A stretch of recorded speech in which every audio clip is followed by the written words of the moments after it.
이 시간 성경 교독하는 시간 갖도록 하겠습니다. 말씀은 마태복음 25장 1절에서 13절 말씀입니다. 신약 43페이지에 있습니다.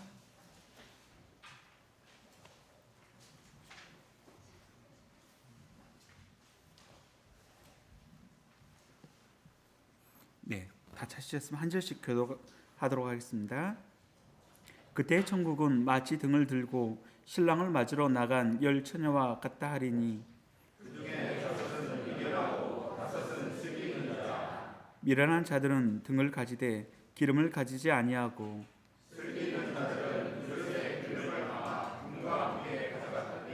신랑이 더디 오므로 다 졸며 잘세.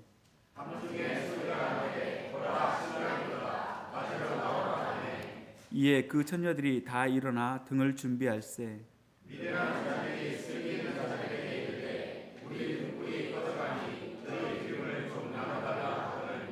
쓸개 있는 자들이 대답하여 이르되 우리와 너희가 쓰기에 다 부족할까 하노니 차라리 파는 자들에게 가서 너희 쓸 것을 사라 하니 그들이 살아가는 사이에 신랑이 오므로 준비하였던 자들은 함께 혼인잔치에 들어가고 문을 닫았습니다.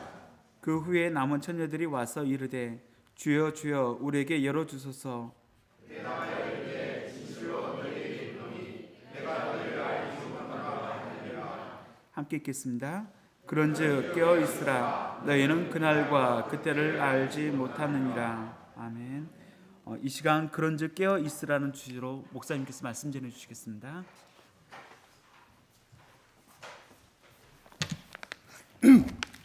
기도하겠습니다.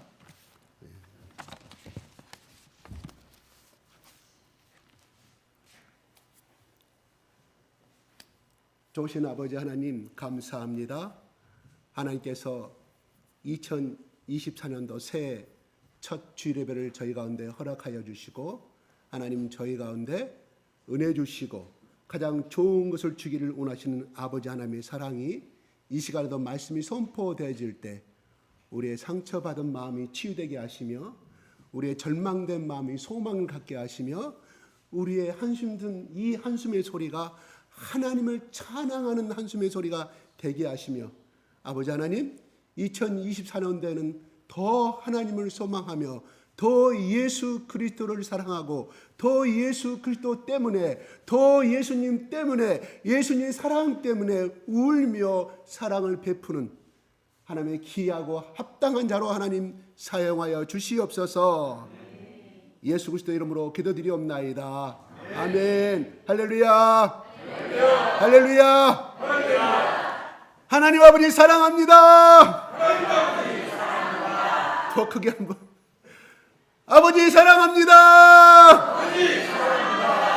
예수님 사랑합니다. 좋아합니다. 성령님 당신을 사랑합니다. 환영합니다. 내 마음속에 들어와 계십시오. 떠나지 마십시오. 당신을 열렬히 환영합니다. 서로 마주보면서 덕담 나누십시오.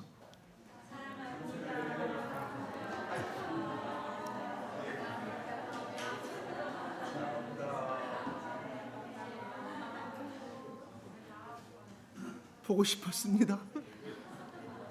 보고 싶었습니다.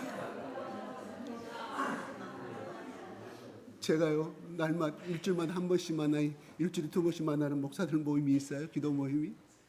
제가 제일 나이 어린 목사님이 제일 나이 어린 사람이 있었어요. 제가 처음에 작가가기가 좀 그래요. 아니지도 안 하고. 제가 생각을 바꿨어요. 보고 싶었습니다. 제가 악수를 잡았더니 그 다음 주부터는 먼저 저를 보면 달려와요. 자기는 그 말을 처음 듣는가 봐요.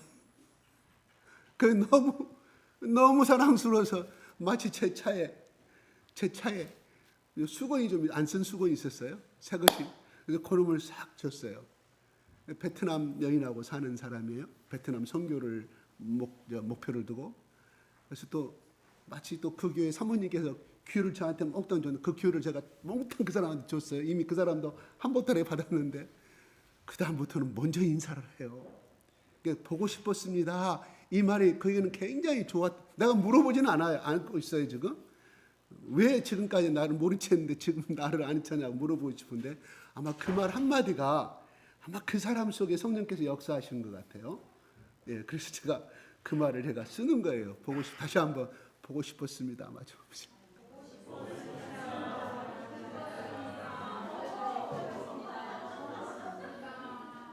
우리 호철이가 나왔어요.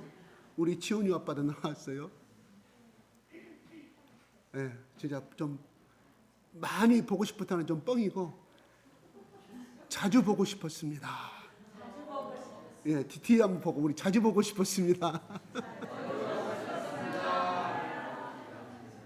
아니 제가 오늘 아침에 일어나 제 아내한테 그랬어요. 갑자기 지훈이가 보고 싶었다고. 이건 하나님 아시죠? 거짓말 아닙니다. 갑자기 지훈이가 보고 싶다. 하나님이 우리 세훈이를 보내려고 우리 세훈 집사를 보내려고 그렇게 마음 주셨던 것 같아요. 아멘. 예. 자주 뵙시다. 2024년도에는 우리 호철이도 자주 뵙시다. 예, 모처럼 아마 휴가를 받아가지고 이 부모님 만나러 오셨는가 정가는 모르겠는데 그래도 항상 올 때마다 우리 복된 교회로 꼭 참여해 주시기 부탁합니다. 예, 하나님의 예배의 복이 있어요. 절대 이건 무시 못합니다. 왜 하나님께서 예배를 드리라고 말씀했을까요? 예배로 주시는 복이 있다 이런 말이에요. 그래서 예전에 6.25가 전쟁이 터졌을 때 미군들이 이렇게 한국교회 6.25 전쟁 중에도 예배를 드렸어요. 그래서 미군들이 꼭 한국말 못 알아먹어도 참여를 한대요. 와가지고. 근데 다른 것은 내 농땡이 치다가도 마지막 축도의 기도할 때 꼭 그거는 듣고 간대요. 예, 그들은 하나님께서 하나님의 사람을 통해서 예배를 통해서 드리는 하나님의 복이 있다는 것을 그들은 알았기 때문에 성경은 그 말씀을 증거하고 있죠. 예. 그러니까 꼭 참여를 하십시오. 늦더라도 오늘 고향밥 오늘 교회 한번 가야겠다 생각했는데 시간이 늦었는데 제껴버리자. 다음에 또 가지 말고 늦더라도 꼭 참여를 해주시기 바랍니다. 예, 우리 호철 우리 형제가 복을 받을 수 있는 열린 기가 있는가 봐요. 아멘. 동달서 우리 같이 오셔서 감사해요. 우리 재훈이 아빠. 예, 매주 보십시다. 목소리가 적어요. 매주 보십시다. 네, 예수 그리스도 이름으로 축복했죠. 두 사람한테. 예, 예수 이름으로 축복하면 그 복이 반드시 임합니다. 2024년도에는 우리 호철이네 집안과 가정과 자녀와 아내와 또한 우리 세훈이네 부인과 아내와 부인이 아니라 똑같은 말. 우리 또 세훈이에게 또한 세훈이 우리 지훈이에게 또한 세훈이나 우리 엄마 아버지에게도 하나님의 놀라운 축복을 그동안 23년도 이루지 못한 22년도 이루지 못한 길고 긴 소원과 바람이 예수 그리스도의 이름으로 이루어질지어다. 두 아들은 누구예요? 옆에 좌우로? 오, 야 진짜 잘생겼네. 할렐루야. 어쩜 저렇게 쌍둥이에요? 어우 쌍둥이가 너무 잘생겼네. 아빠보다 훨씬 잘생겼네. 영화배우처럼 생겼어요. 와. 계속해서 나를 쳐다봐요. 예배 자세가 되어 있어요. 예배 자세가. 아유, 예, 감사합니다. 오늘 열천의 비유에 잘 하시잖아요. 아주 주일학교 때 많이 들었던 말씀을 이걸 건너뛰어야 될까 말까 엄청 고민을 하고 이거 준비는 하긴 했는데 이걸 건너뛰려고 결정을 했는데 이건 아닌 것 같아요. 자꾸 성령께서 이걸 꼭 저에게 감동을 주시는 것 같아서 이 말씀을 제가 다시금 주보에 좀 얻는 좀 바꿔서 이 말씀을 이미 준비했지만 다시 한번 여러분 가운데 은혜를 나누고자 합니다. 1절 보면 1절에 한번 올려주실래요? 시작.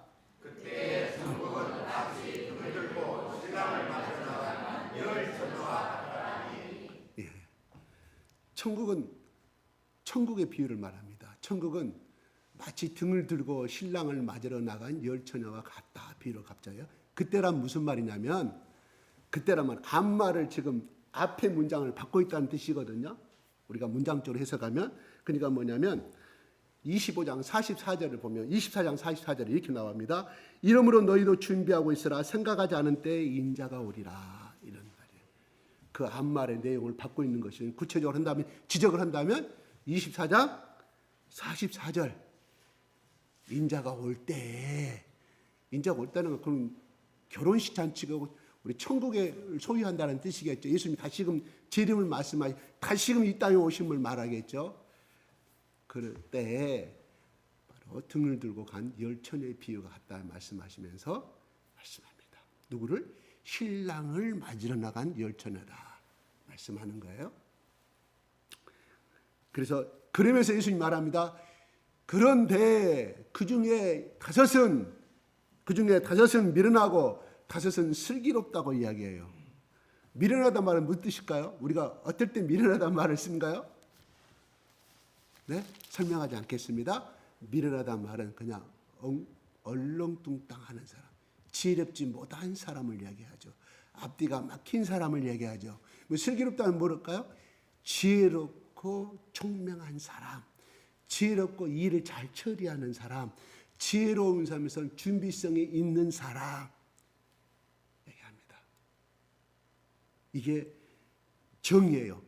헬라의 언어, 이 언어의 정이라 이런 말이에요. 그럼 뭔 말일까요?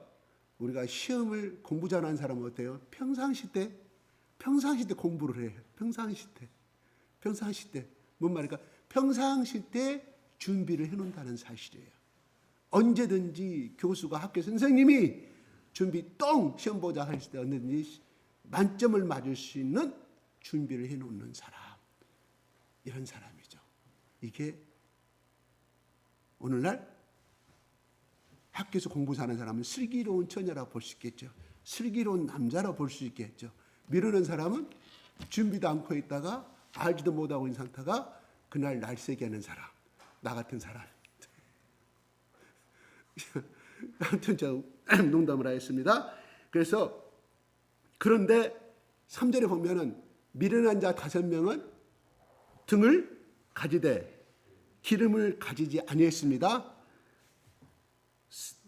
4절에는 그릇을 담아서 등과 함께 가져간 사람이에요.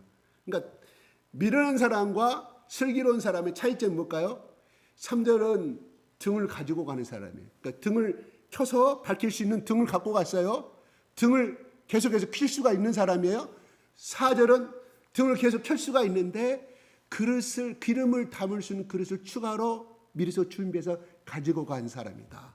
그럼 우리가 생각할 때 같은 등이라고 가정했을 때 1시간을 탈 수 있는 것은 똑같이 1시간 후에 사라져버린다고 등을 더 이상 역할을 하지 못하지만 그 기름을 담은 그릇을 여분으로 가져간 사람은 적어도 1시간 이상의 등을 밝힐 수 있는 용량을 가지고 나갔던 사람이다. 이게 오늘 두 부류가 나오는 겁니다. 5절 한번 볼까요? 시작. 그런데 자, 등을 켜고 기다리고 있었습니다. 밤입니다. 지금 시작. 신랑이 더디움으로 다 졸며 잘세라고 그랬습니다. 졸며 잘세. 무슨 말일까요? 존다는 것은 잠깐 내가 졸았는데 이렇게 말하죠. 잠깐 졸았는데. 두 번째, 잠깐 졸면서 자고 있었다. 누구누구가? 미련한 사람, 슬기로운 사람, 공통점이에요. 그죠? 다 자고 있었어요. 근데 오늘 말씀에 보면 마지막 13절에 보면 그런즉 깨어 있으라고 그래요. 근데 여기서 보면 예수님이 비유를 말씀하시면서 오전엔 졸며 자고 있었는데 졸며 자고 있는 사람에 대해서 책망하는 제목은 하나도 나오지 아니합니다. 그런데 깨어 있으라고 말합니다. 말이 좀 여러분 좀 어려운 말이에요. 여러분 가장 쉬운 것 같지만 굉장히 이거는 목사님들이 이게 좀 설명하기가 아주 이 주 포인트가 어디 있는지 애매한 이런 말씀이 비유이다 보니까 이거 잘 생각을 좀 해야 되는, 나도 상당히 좀 어려워요. 어렵단 말이에요. 여러분 이렇게 쉬운 말을 내가 주일학교에서도 계속 가르쳤던 말인데 쉬운 말을 왜 어렵다고 말하는가? 왜냐면 진짜로 예수님이 말하고자 하는 의도가 무엇인가? 다 졸며 졸았는데, 졸며 자고 있었는데, 그냥 좋은 것이 아니라 졸며 자고 있었다. 존다는 것과 자고 있는 건 틀려요. 그렇죠?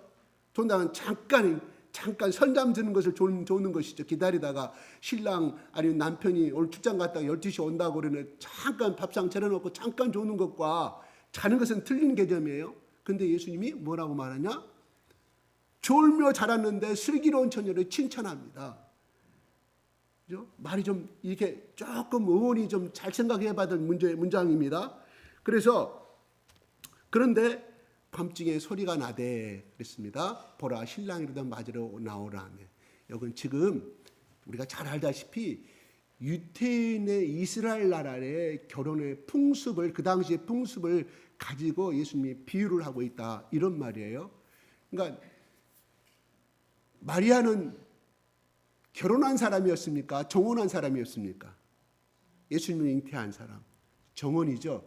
유대인은 세 가지 결혼을 한 단계를 가집니다. 첫째로 부모가 가서, 그러니까 연애 결혼이 되질 않았어요. 지금도 유대 나라에, 이스라엘 나라에 시커먼 옷을 입고 다니는 정통적인 그 보수 유대주의자들은 연애라는 것이 없어요. 누가 하냐?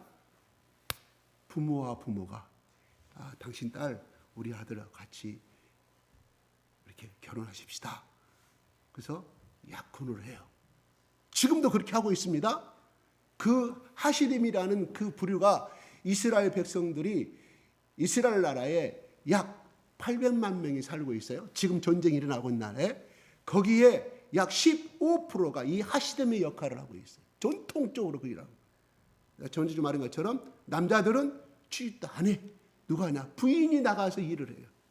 남자는 오직 모세오경만 열심히 하고 그 통곡의 벽, 서쪽 문에 예루살렘 무너진 벽에 가서 열심히 기도문을 넣어서 또 구약의 오경, 모세오경을 계속 돌 아래 있는 거 이거 보이죠? 이렇게 하면서 봤죠? 그거를 하고 있어요. 근데 그들의 풍습이 뭐냐? 연애라는 것은 없어요. 한 번 만나면 결혼해야 돼. 그래서 중매쟁이가 있어요. 아니면 또 같은 이웃끼리 잘 사는 사람들은 또 양가 친척끼리, 양가 어른들끼리 부모가 가서 우리 딸, 당신 딸하고 결혼합시다. 약혼을 해요. 그래서 그 다음부터는 약혼을 했으면 1년 동안을 정혼의 기간을 가집니다. 정혼의 기간은 뭔 말이냐? 1년 동안에, 이 정혼의 기간 동안에 파혼을 할 수가 있습니다. 이혼을 할 수가 있습니다. 왜요? 이혼할 수 있는 이유가 됐을 때 내 남편 될 사람이, 내 신랑 될 사람, 내 아내 될 사람이 부정한 짓을 했다거나, 또 부정이라면 이렇게 이혼에 파장되는 여러 가지 조건이 있어요. 레위기나에서 보면 거기에 해당됐으면 반드시 이혼할 수 있는 조건이 생겨요. 두 번째는 가장 중요한 것은 신랑 될 사람이 다른 여자를 만나지 않아야 돼. 애도하지 않아야 돼. 요즘 흔히 말해 바람피지 않아야 돼. 내 아내 될 사람 바람피지 않아야 돼. 그런 것일 때는 파혼할 수 있는 조건이 생겨요. 랍비한테 가가지고, 지금의 랍비, 구약시대 이때도 랍비가 있었지만 지금의 랍비한테 가서 이러이러하니까 우리 정혼을 파손해야겠습니다. 파약을 해야겠습니다. 그러면 랍비가 오케이 들어보고 판결을 내립니다. 2000여 년의 역사를, 3500여 년의 역사를 그대로 지금도 이스라엘 나라는 하고 있다, 이런 말이에요. 그러나 또 좀 진보적이고 자유적인 신앙들이 그냥 자기들끼리 연애하다가 결혼한대요. 이렇게. 근데 대부분 부모가 딱 맺어주면 거의 그냥 거의 결혼으로 꼴이 나는 걸로 이렇게 그 하시덴들은 그렇게 한다고 그래요. 여기 보면, 자, 그런데 그러면 1년의 기간 동안에 신랑은 무슨 일을 하냐? 신랑은 여자를 데리고 오려고 해서는 무슨 일을 해야 됩니까? 먹고 살아야 할 거 아니에요. 부지런히 돈을 벌어서 여자를, 집을 사서 가족이 여자와 같이 살 집을 마련하는 것이 1년의 기간 동안 하는 일이에요. 그래서 이 기간 동안, 그래서 예수님이 천국에 올라가실 때, 갈담산에서 이렇게 승천해서 올라가실 때 내가 처소를 예비하러 가노라. 처소를, 내가 너희들 천국으로 다 데리고 올라갈 건데, 그럴 건데 내가 천국에다가 너희들이 살 집을 내가 준비하러 올라간다. 그게 신랑의 역할이에요. 그래서 예수님이 바로 오늘 나오는 이 신랑은 바로 예수님을 가리키고 있습니다. 예수님은 참 지혜로우신 분입니다. 왜요? 그들이 가장 쉽고 가장 알기 쉽게끔 그들이 현재 겪고 있는 전통과 신앙과 습관을 통하여서, 이성을 통하여, 경험을 통하여서 말해주는 것. 이게 우리가 자식들에게 하나님 말씀을 증거할 때 참 필요한 지혜라고 생각이 들어갑니다. 예. 그러면서 그 결혼식 날에 어떻게 하냐면 신랑 들러리들이 나팔을 불어요. 뿔나팔을. 와, 우리 나팔절이라 성경 나오잖아요. 우리 예수님 나중에 이 땅에 공중절임하실 때 나팔이 불어요. 우리 휴거죠, 휴거. 공중에서 결혼식이는 휴거죠.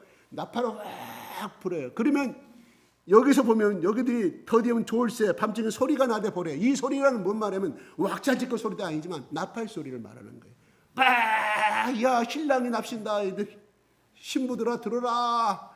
그 소리를 듣고 졸며 자고 있던 10명의 처녀들이 깜짝 놀라서 일어납니다. 그죠? 신랑으로 다 맞으러 나오라 하며 이 나팔 소리, 이 소리 자체가 신랑이 왔다는 소리거든요. 그러니까 7절에 읽어볼까요? 시작. 이에 두 처녀들이 다 일어나 등을 준비할세. 등을 준비할세.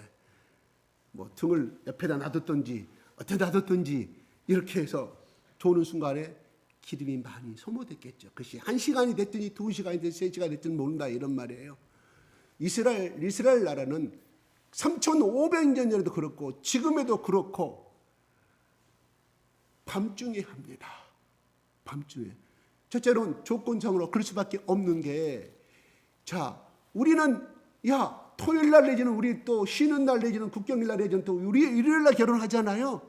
일요일 날 결혼하는데 낮에 결혼하는데 문제가 있어요, 없어?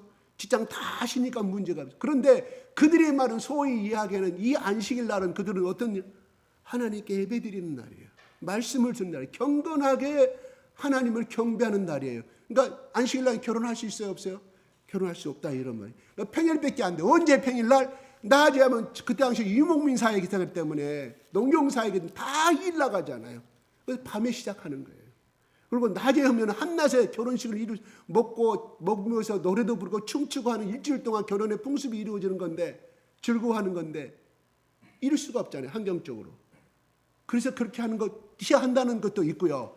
두 번째는 성경의 원래 말씀에 근거하여서 창세기 1장 2절 3절 4절에 하나님이 말씀하시되 천지를 창조하시니 하는 말씀대로 되시니라. 저녁이 되면 아침이 되니 무슨 말이냐? 이스라엘 나라의 시작은, 이스라엘 나라의 마지막은, 새로운 시작은 뭐냐? 해가 지면은 그날은 끝났다 이런 말이에요. 저녁이 해가 되면 그때부터 하루의 시작을 말합니다. 그래서 결혼은 뭐냐? 하루의 시작을 이야기해. 인생의 시작의 출발을 이야기하는 거예요. 저녁을 한밤중에. 그런데 여기서 더디오므르란 말이, 이 말로 늦게 왔다는 뜻이잖아요.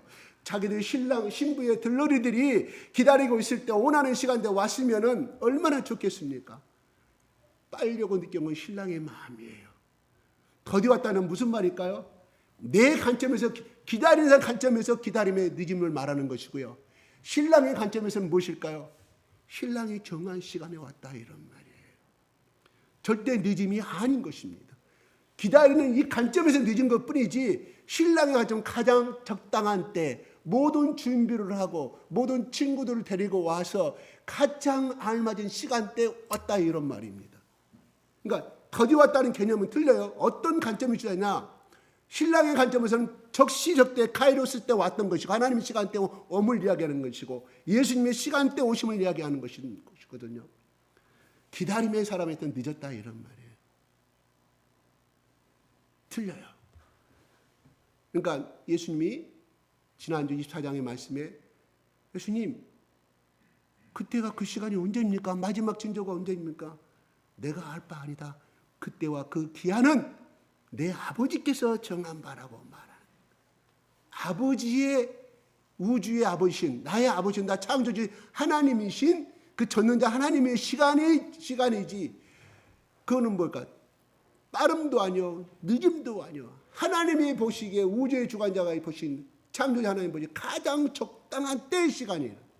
그러면 마리아도 왜 예수님을 좀 더 빠르게 마리아의 몸을 통하여서 잉태되게 만드시지 그렇게 그때 그 시간에 왔을까요? 다시 말해서 로마의 식민지 점령되기 전에 아니 또한 알렉산더 대왕이 점령하기 전에 예수님이 오셨으면 더 이스라엘 나라가 더 좋았을 뻔했는데 그리고 그렇게 창세기부터 예비하신 메시아를 보낸다는 그 시간을 더 빨리 맛보고 더 영접하고 천국을 갈 수가 있었을 것인데 두 번째는 그렇게 귀신 들리고 고통받는 사람들을 더 없앨 수가 있었을 것인데 이렇게 비참한 삶을 살지 않았을 수가 있었을 것인데 왜 그때 늦게 왔냐고 왜 AD 제가 생각하면 BC 6년이에요? 그렇죠? 성경에 나오지 않은 참고적으로 BC 6년에 왔습니다. 이해하려면 BC 100년에 오시던가 BC 200년에 오시던가 아니면 바벨론 포로로 넘어가기 전에 BC 한 600년 전에 오시지 왜 나중에 600년이 지난 다음에 소위 이야기해서 BC 6년 만에 BC 때에 왔을까? 우리는 이렇게 이스라엘 백성들을 항의한 사람들이 있었을 거라 이런 말입니다. 이것은 우리 기다리는 관점과 하나님이 적당한 just time이라는 것은 틀리다 이런 말입니다. 하나님 이왕이면 내 기도를 좀 빨리 좀 들어주시지 왜 내가 3년 동안 이렇게 기도 이제 주십니까?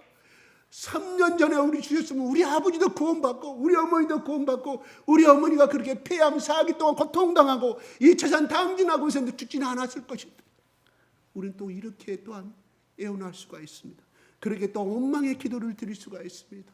그런데 대단히 죄송하지만 하나님이 때라 이런 모든 죽은 자는 근데 그때는 마리아를 통해서 잉태된 그때는 정말 이스라엘 나라가 소망이 없는 나라 세금에 모두 다 뺏기고 날마다 가서 1년 12달 고생해봐야 세금에 다 뺏기고 또한 그때 기득권 사람들은 전부 다 가산을 탕진하는 정말로 비참한 시대 때 암울한 시대 때 가장 캄캄할 때 하나님은 예수님이 이 땅에 보내셨습니다.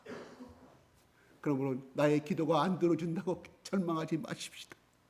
하나님의 뜻이 있을 것이고 아니면 두 번째는 내 기도가 부족함이라고 생각해 볼 수도 있습니다. 제가 기도라는 것은 뭔 뜻일까? 글자 그대로 해석합시다. 글자 기도. 기도가 막혔다. 두 가지가 있어요. 한글은 똑같습니다. 기도는 첫째로 기도는 뭐가? 호흡하는 모든 기관을 이야기합니다. 코와 인후, 목, 허파 이게 기도예요. 그래서 기도가 막혀서 죽었다 하는 말은 바로 이어죽 중에 하나가 막혔다 이런 말이 되겠죠. 여러 가지 그 호흡을 살아갈 수 있는 사람이 숨을 쉬며 살아갈 수 있는 어떤 호흡의 기관이 막혀서 죽었다는 뜻이 되겠죠. 그죠? 이 기도가 막히지 않은 사람은 계속해서 우리는 숨을 쉬니까 생명을 영위할 수가 있다 이런 말이거든요. 그럼 성경에 나오는 기도란 뭔 말이냐? 빌기자 빌도자예요. 뭔 말이라고요? 빌기자 빌도자이라는 또 신명께 국어사는 제가 보니까 신명께 신에게 또 빌고 비는 거 이것이 기도예요. 그런데 중요한 건 또 하나 있어요. 이 기자가 요 기자 한자 기자가 빌기자가 뭐가 들어있냐면 이걸 개자로 읽어요. 단어에 따라서 괴 박스 개 안에 율법이 있고 만나가 들어있고 율법이 들어있죠. 십계명이 들어있죠. 우리가 아는 것은 그 지금도 흔적도 없어 사라졌기 때문에 그것이 어디 있는지는 알지는 못합니다. 그런데요, 이 개자가요 산제사 개자예요. 기자를요 기도할 빌발 기자를요 산제사 개로 또 읽어요. 한자 말에 있어서 제가 깨달았어요. 기도라는 것은 내가 온전히 죽는 것을 이야기하는구나. 기도라는 것은 내가 온전히 산제사를 드리면서 드리는 것, 내 자신이 없어지는 것이 기도라.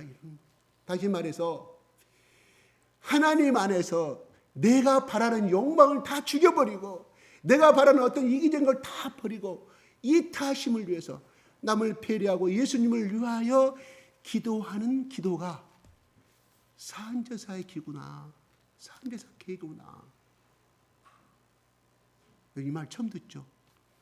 저도 어디서 알았어요, 이 말씀 준비하면서. 네이버 들어가가지고 이 기차를 내가 설명을 좀 깊게 좀 하고 싶은데 그리고 산제사 계자가 나오더라고요. 와, 산제사는 내가 살아있는 상태에서 내 뜻과 내 고집을 꺾는 것을 이야기하는 거예요. 어떤 사람이요? 어떤 사람이 아니라 내가 예화를 드린 것이 아니라 실제적으로 제가 경험하고 제가 알고 있는 사람이야. 그분은 아무나 예언은 사람 받고 싶었어. 왜? 자기 장래가 너무 불안하거든. 그리고 너무나 삶이 너무 괴로워. 자기가 언제나 천국 갈 수 있겠는가? 날마다 하나님 나에게 예언은사를 달라고, 좀 성경에 나오는 예언은사 달라고 기도해. 진짜 예언은사를 받았어요. 그런데요, 진짜로 예언이 나온대요. 자기가 어떤 문제 받쳤을 때 어떻게 하면 좋겠습니까? 성령이 말씀하신대요. 내가 물어봐서 어떻게 말씀하셔? 이 가슴에서 나온대. 아주 부드러운 목소리로. 중요한 것은요, 자기가 그 예언을 기도하다가 어떤 기도가 응답이 안 되니까 하나님은 이 기도점을 언제 이것이 응답하실랍니까? 말해요. 성령의 음성이 들려요. 그분의 고백입니다. 근데 자기가 원하는 응답이 아니라 전혀 정반대적인 응답이 들어오는 거예요. 그 말은 무슨 말이냐? 자기가 손에 나는 응답이 들어오더라. 자기 뜻은 이것인데 이거를 해달라고 이야기하는데, 야, 너는 그놈보다 더 나빠. 그놈이 아니라 너는 그 사람보다, 네가 그 사람에 대해서 나쁘게 평가하고 있지, 너의 속은 들여본 적이 있느냐? 너는 그 사람보다 더 나쁘다. 아주 점잖게, 아주 인격적으로. 또 어떤 것은 자기 기도대로 또 이루어져. 그러니까 뭔 말인 거 아니? 그 사람은 자기가 듣고 싶은 거를 듣고 싶어. 그런데 자기가 원하는 것이 들려지면 그대로 행하고, 자기는 분명히 이것을 자기는 이 손에도 하늘다 보지 아니하고 자기를 굽히지 아니하고 자기 생각이 옳다고 기도하고 있는데 네 생각이 틀렸다. 그 말에 자기가 이겨버려. 이거 나는 절대 못 따르겠어. 그러니까 우리 성경이 인격적이라 그러잖아요. 근데 성경은요, 성령님이 인격적이라 그러잖아요. 한 번은 성령님이 그러시더래요. 하도 말을 하고 자기 고집대로 나가니까 자기 말이에요, 자기 말. 야, 이 뭐뭐 SS 놈아. 내가 그 말을 듣고 얼마나 웃습니다. 아, 진짜 성령님이 그랬니? 완전히 자기는 무안해가지고 그 뒤로부터는 기도하는데요. 자기는 원하는 것을 듣고 싶은데 무슨 말일까요?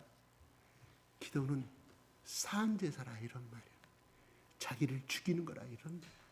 자기 뜻을 굽히는 거라 이런, 원하는 것을 듣는 것이 기도가 아니라, 예수님이 요한복음 15장, 16장, 17장 계속해서 십자가 앞에 겟세마네 동산에 오늘 저녁에 잡혀가는데 15장, 16장, 17장은 온전히 예수님이 자기를 버리는 기도를 자세하게 사대 요한은 겟세마네에 있어서 같이 옆에서 제자들은 너희들은 시험에 들지 않게 해서 한 시간도 깨서 기도할 수 없거든요. 예수님 그래요. 몇 번을 기도하다가 또 와서 기도 3번. 예수님이 책망이 아니라 깨짐도 아니라 울부짖으면서 하소연했다. 이하. 왜? 곧 그들은 내가 잡힐 때, 예수님 내가 잡힐 때 그들은 어떻게 배반할지를 예수님이 알았기 때문에 깨어서 한시도 기도할 수 없더냐. 3번을 왔다 갔다. 많이 떨어진 거리였겠죠. 그런데 여기서 요한은 적어도 이렇게 예수님의 모든 기록들을, 기도문을 마지막 최선을 다한 기록들, 마태나 마가도 기록이 되어 있지만 요한이 저 기록한 이 기도문처럼 자세히 기록한 거 없어요.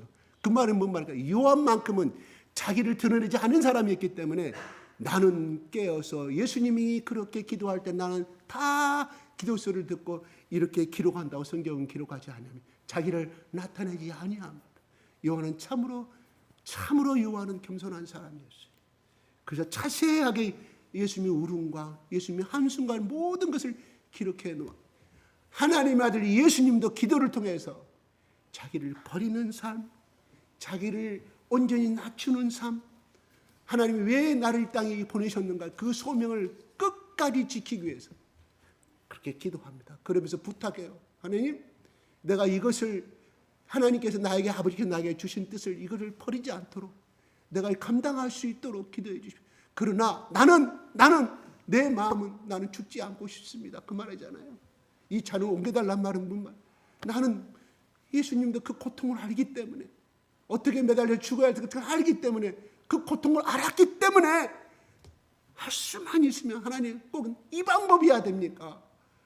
너무 힘이 듭니다. 이 다른 방법이 있지 않습니까? 예수님이 그렇게 많은 기도의 삶을 통해서 예수님이 그거를 담대히 받아들이는 것이 요한복음 15장, 16장, 17장 기록이 되어 있습니다. 18장. 그래요? 그러면서 부탁합니다. 하나님, 아버지 아시죠? 내가 이 12제자들을 어떻게 지금 저기 잠자고 있는 저 12제자를 어떻게 키운지 11제자죠. 유다는 이미 갔으니까.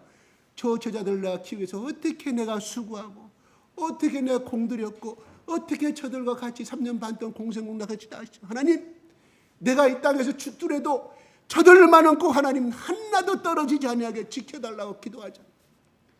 이게 예수님의 기도였다. 이런 무슨 산제사를 드리는 기도였다. 이런 그래요.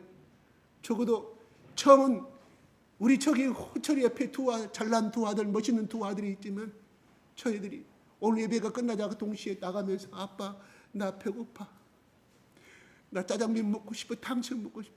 끊임없이 요구합니다. 아빠는 당연히 사랑스러워서 뭐 탕수육 대줄까? 중을 줄까? 소를 사줄까? 탕수육 네가 말만 해. 아빠 사줄게. 왜? 사랑하기 때문에. 그래요. 우리의 신앙은 그렇습니다. 우리 아버지 하나님께서 우리를 사랑하시는 마음이 그런 마음이라 이런 말이에요. 그러나 저 아이가 성숙하고 저희 아이가 이제 장가를 가서 앞으로 저희 아이들 뭐 지금 한 7살 장 봤을 때 20년 후면 장가 갈 거 아니겠습니까? 아기 낳고 저들이 40대가 됐을 때 호철이는 몇 살? 나이가 70, 80대겠죠. 맞는지 안 듣는지 모르지만 몹시 신체가 천하가 자기 손자를 데리고 와서 자기 아들을 데리고 와서 말은 아버지 못 드시고 싶어. 내가 그때 옛날에 어릴 때 얘들아 잘 들어? 너희들 꼭 그날이 올 거야. 그때 강주 어디교회 갔을 때 목사님이 어떻게 탕수육 이야기했는데 아버지께서 나에게 맛있는 탕수육을 사준다. 아버지 그때 먹었던 탕수육이 너무너무 맛있어요. 내가 그 탕수육 사드릴까요? 저기 명동에 어디 가면 탕수육. 그런 기쁨의 날 제가 한번 시나리오를 제가 이야기해 보는 거예요. 아들들아 잘 기억해? 이랬습니다.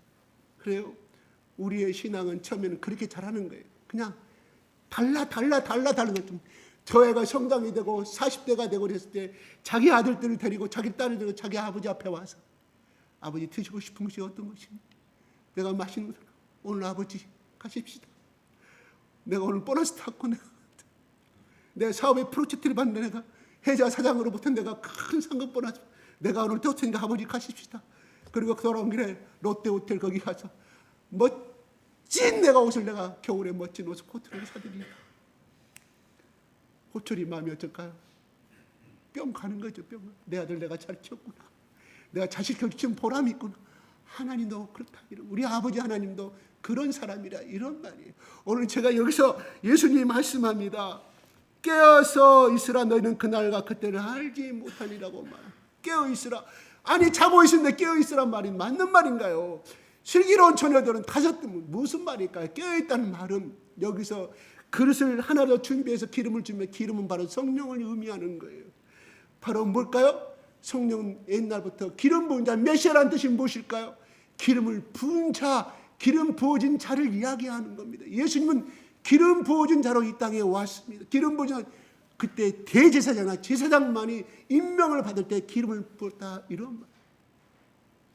바로 우리는 여기서 알 수 있는 것은 무엇을 의미하느냐면 교회는 두 종류의 신자가 있습니다. 양과 염소가 있고 그냥 수박 거덕기식으로 교인의 등록만 다니는 사람이 있고, 두 번째는 그 사람의 생애와 모든 삶이, 일상의 삶이 예수님의 영광을 위하여 살아가는 삶이 있다, 이런 말입니다. 레기 24장 1절부터 10절은 이렇게 나옵니다. 제가 그냥 설명할 거 보지 마세요. 성소 안에, 성막 안에 지성소와 성소로 나눠지잖아요. 성소에 무엇을 켰습니까? 금촛대 7, 그죠? 불을 밝히는 7개의 촛대를 켜는 거예요. 그 맞은편에 뭐가 있었습니까? 떡상이 있었어요. 진설병이 있었다, 이런 말이에요. 진설병이 몇 개? 12개. 12개는 12지파를 이야기하는 겁니다.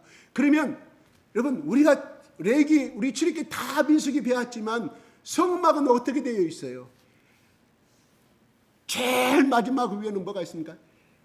해달, 물개 가죽으로 덮여져 있습니다. 또 제일 첫 번째 1층은 지붕이 뭐냐면 실로 짠 천막으로 되어 있고, 17, 이 4가지의 천막의 지붕을 덮고 있습니다. 무슨 말일까요? 빛이 안 들어갔다, 이런 말이에요. 캄캄함을 이야기합니다. 성소도, 지성소도 마찬가지입니다. 하나님이 개가 있던 지성소도 창문이 없었습니다. 얼마나 답답할까요? 왜 하나님의 창문을 요만큼 구멍을 내서, 노아의 방주처럼, 노아의 방주는 창문이 있었습니까? 없었습니까? 없었습니다. 다 하늘에 주는 이 지붕 위에 끝에만 지붕을 만들었어요. 성막은 지붕이 없었습니다. 깜깜합니다. 무슨 의미할까요?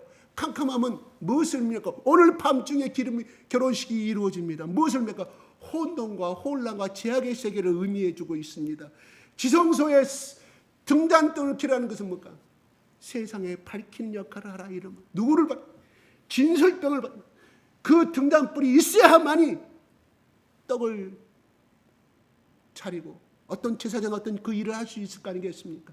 그 캄캄함 속에 등잔불이 있음으로 해서 하나님이 제사장인 그 일을 행할 수 있었던 것처럼, 또한 그 등잔불은 이 12개 이 보리떡을 비추고 있었습니다.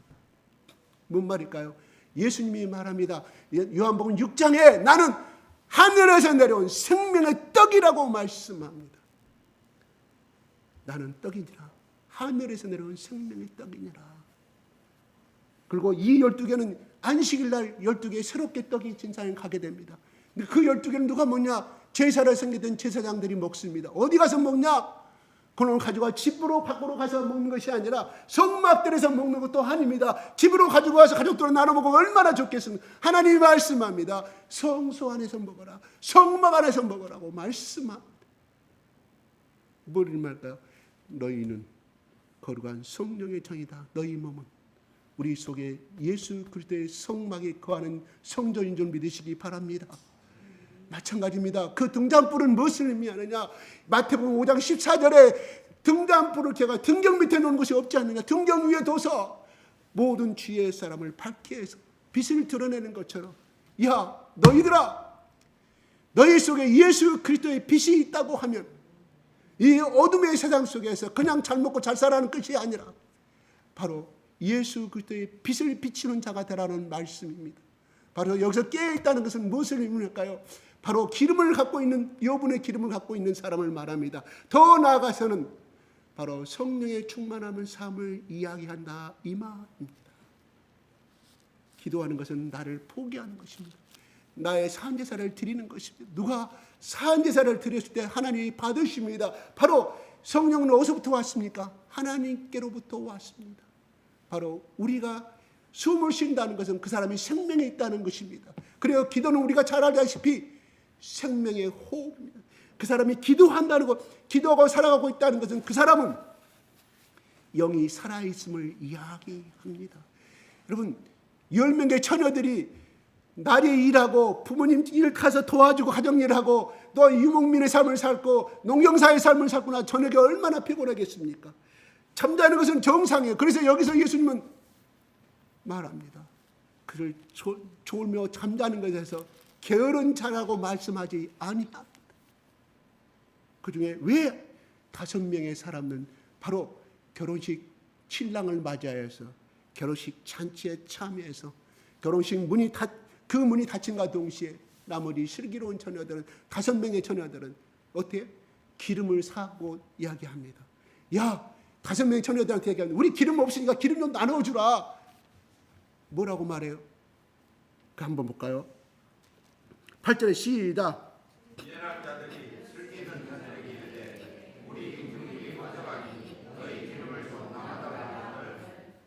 그 다음에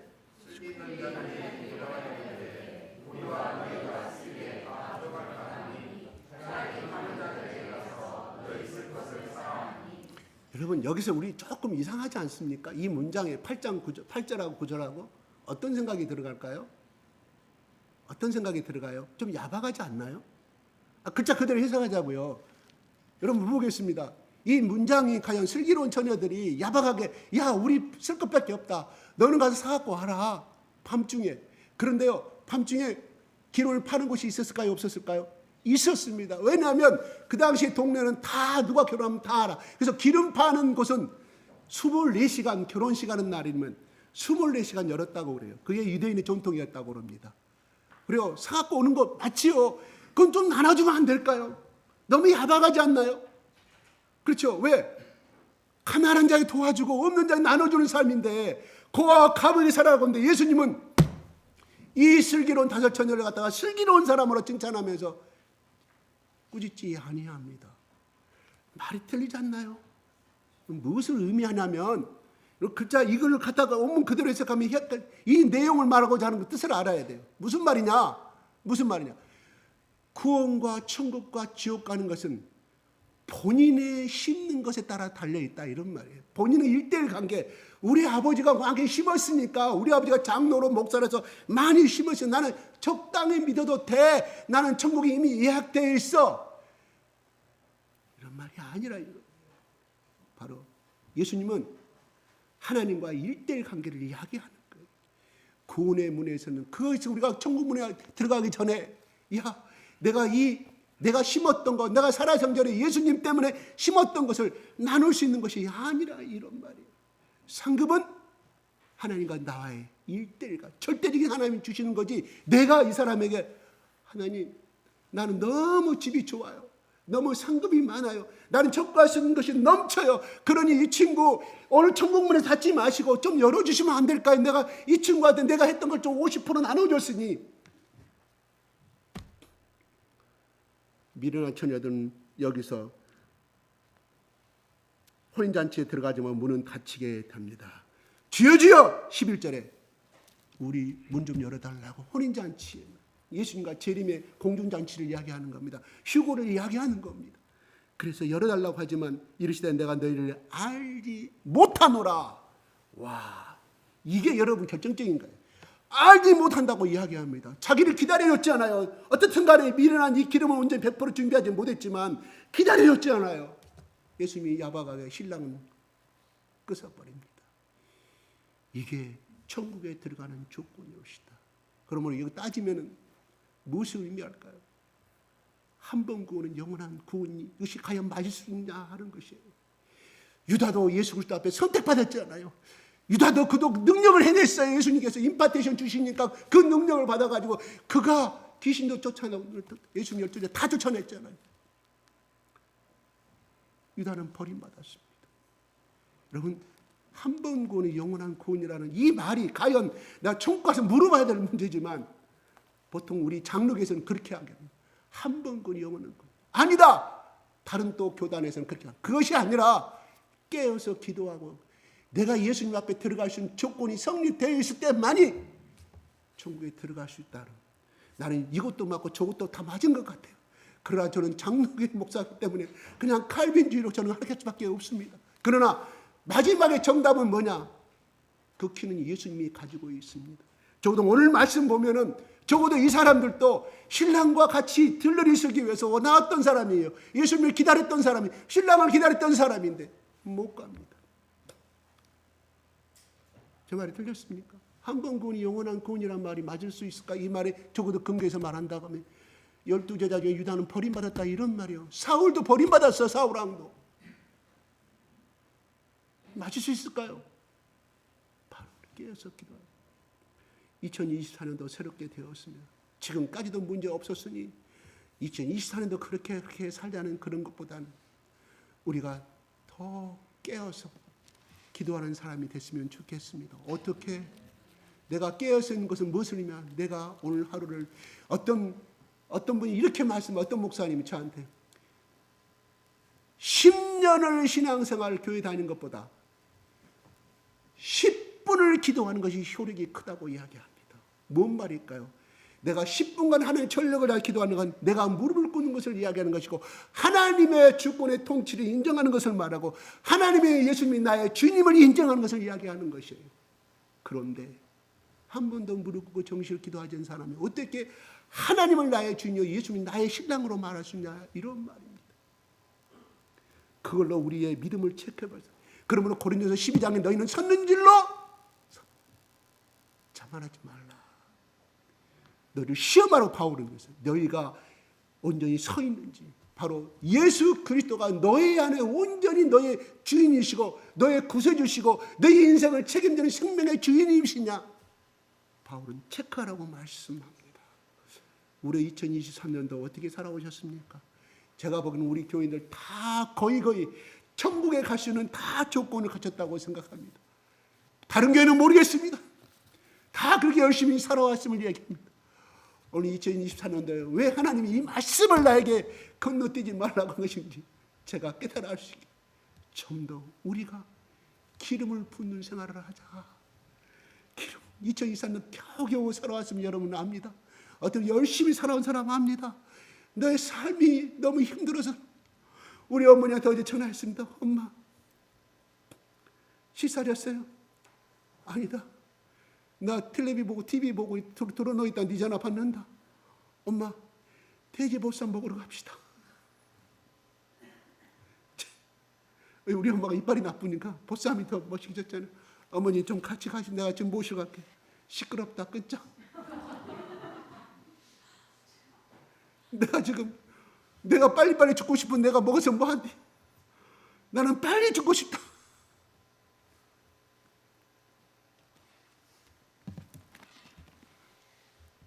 우리 엄마가 좀 내가 지금 말을 모르겠어.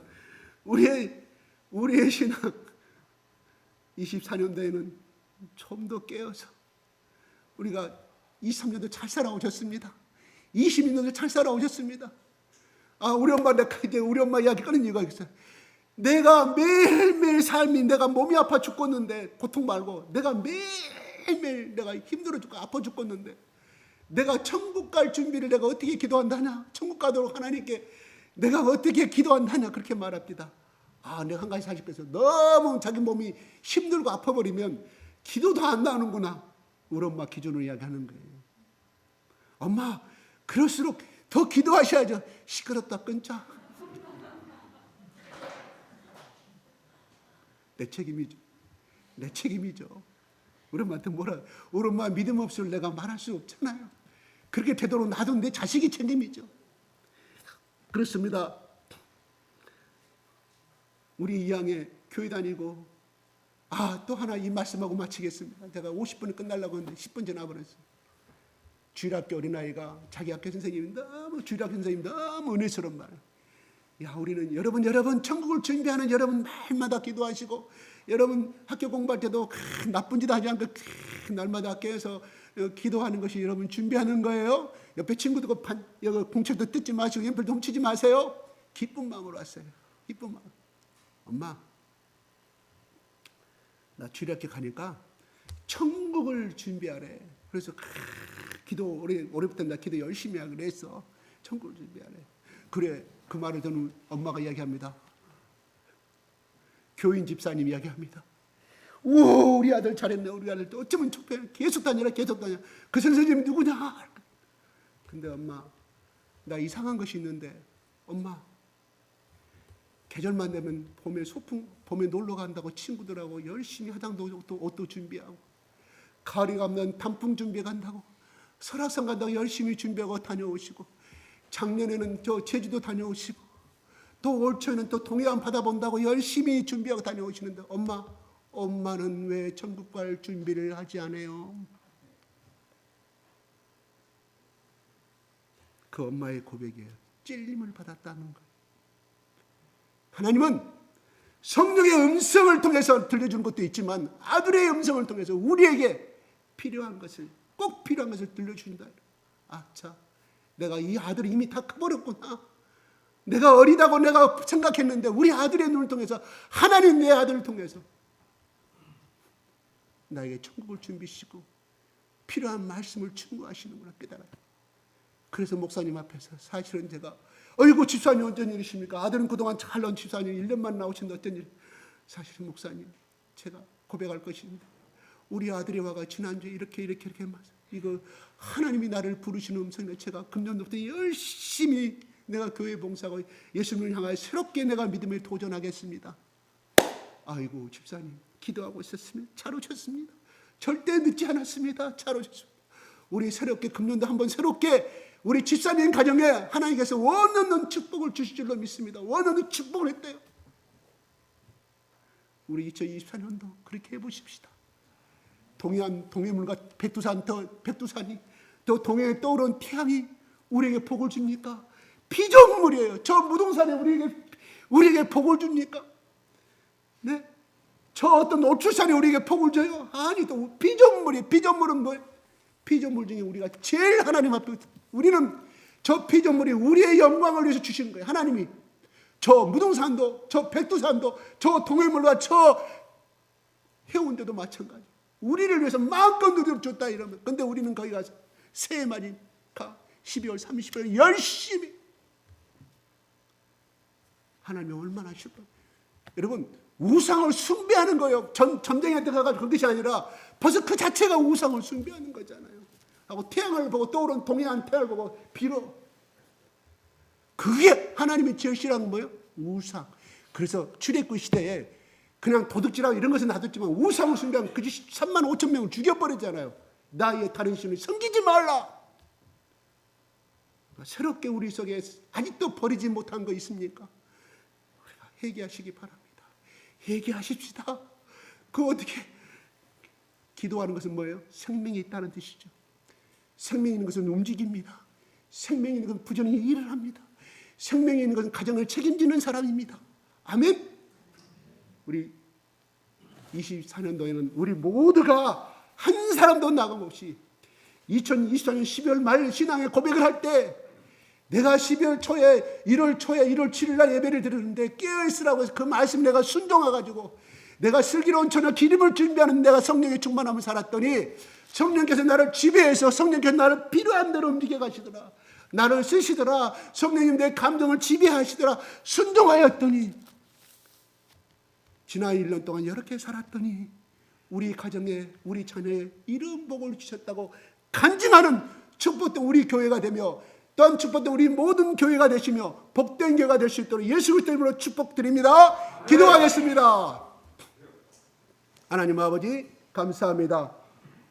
아버지 더욱더 예수님을 사랑하되 아버지 내 뜻을 굽히고 내 고집을 굽히고 아버지의 원대로 기도하신 그 예수님의 십자가의 길을 따라 아버지 그는 생명의 길이요 부활의 길이요 복된 길이었음을 우리에게 가르쳐줌을 감사합니다.